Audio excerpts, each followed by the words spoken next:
The Holy Roman Empire, the height of feudalism, right in the centre of medieval Europe.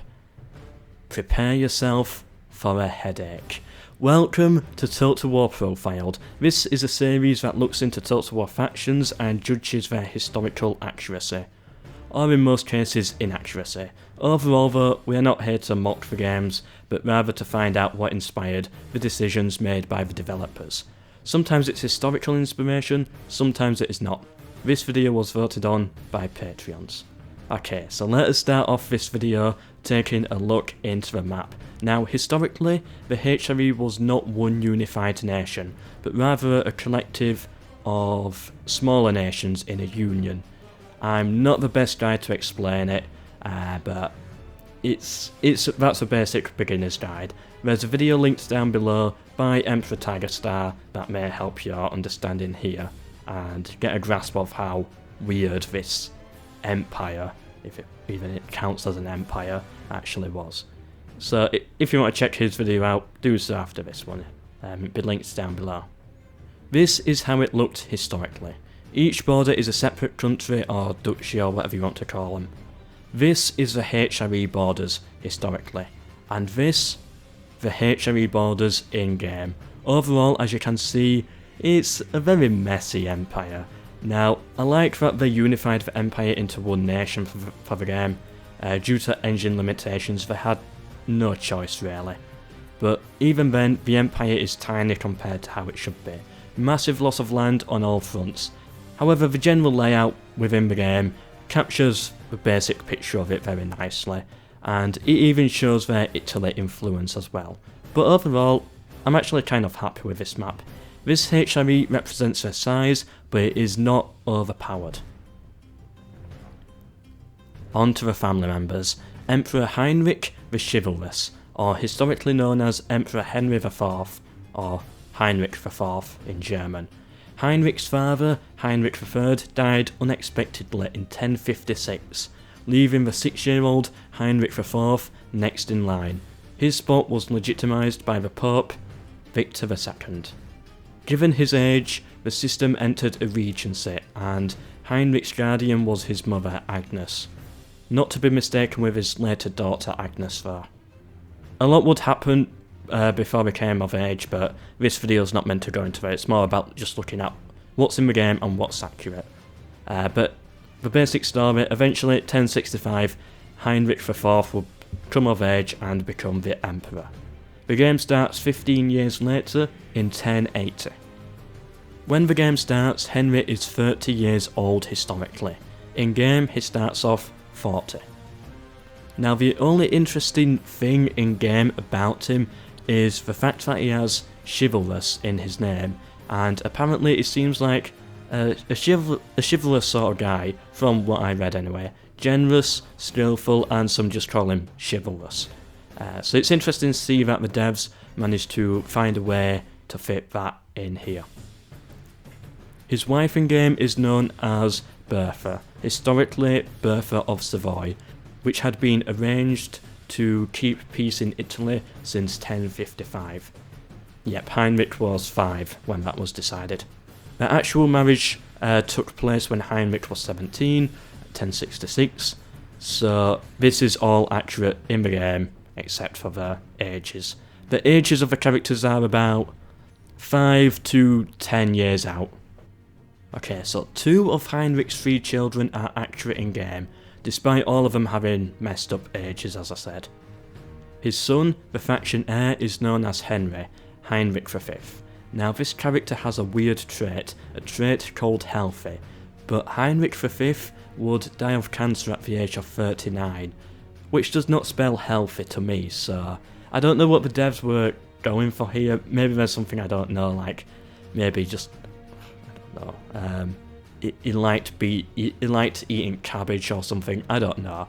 But if anyone does know why he has the trait healthy in the game, please let me know. Oh, and by the way, 1080 is the start date, and it would not be until about 200 years later that they would instead adopt the method of imperial elections, like we see in EU4. So an expected heir system, as if it's a normal empire, is still accurate for this game. So yeah, that was one of the things that the developers for Medieval 2 Total War did do right, that a lot of people said wasn't right, but the actual imperial election system came in I think the 13th century, or around about there. Historically, Heinrich V was the youngest, and his older brother, Conrad II of Italy, not to be confused with Emperor Conrad of the HRE 200 years prior, was the eldest. However, Conrad lost his claim to be emperor next when he rebelled against his father. This is weird, as it's not portrayed at all in the game. Let me explain. Game starts in 1080. Historically, Conrad would have been 6 years old at the time, and would rebel 13 years later. Instead, he is kicked out of a family tree in the game, and replaced with a man named Leopold. This man here is based off of Leopold III of Vienna, who would marry Heinrich IV's daughter Agnes, who is, by the way, a princess in the game and accurate. The marriage would take place 65 years after the start date of Medieval 2. But overall, this is kind of weird. I can kind of see what the devs were going for here, though, with writing Conrad II, the rebel, out of the family, but adding Leopold III as the second son was a weird choice to go for, in my opinion. Interesting point about him, though, is that he starts in Vienna to represent his link to Austria, as he was, Leopold III of Vienna. Now that is the family out of the way with, let us move on to the other generals that are not a part of the family. And they're all fiction, all of them. All made up, which is really sad to see, because given how the HRE was, they could have had so many names to choose from and just let them spawn in the region where they would have ruled over historically. Like, just some nice little mini historical Easter eggs in there would have been nice. Oh well. There's some interesting point that I did find. A lot of them have the traits Eager and Ambusher. Now, Ambusher, I believe, might actually be a reference to the old Germanic people, like how they'd hide in trees, and like the Battle of Teutoburg Forest, for example. And ambushing was a very common strategy used by the Germans. Maybe it's a reference to them. I don't know if it was still used by the time of the Holy Roman Empire, but maybe it was. And I don't know why so many of them are eager. I don't know. Maybe the developers found something that I couldn't, but I don't know. Move on. The agents in the game are also fiction, as always. Now, onto the units. To represent the HRE German theme, many of the units have Gothic or Imperial in their name. Gothic Knights and Imperial Knights, for example.